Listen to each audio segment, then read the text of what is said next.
This is the code so we can playtesting a new Psion class, and I see this as a mistake because spellcasting and psionics have long been established as two separate magic systems. See, spellcasting draws on the power of the weave, natural forces, and divine entities. Psionics pulls from power within one's own body and mind. The new class fails to represent psionics as something entirely new.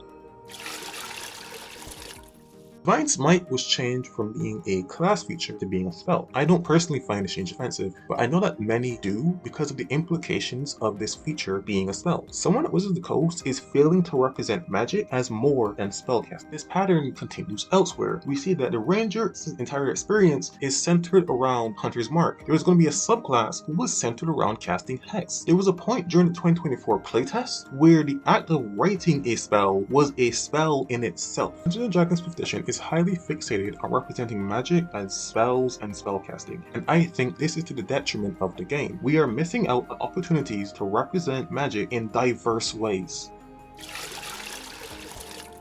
5e already represented psionics without using spellcasting. They did this by using the psionic energy dice. You can see this done in the Soul Knife, Psi Warrior, and Aberrant Mind subclasses. This is great.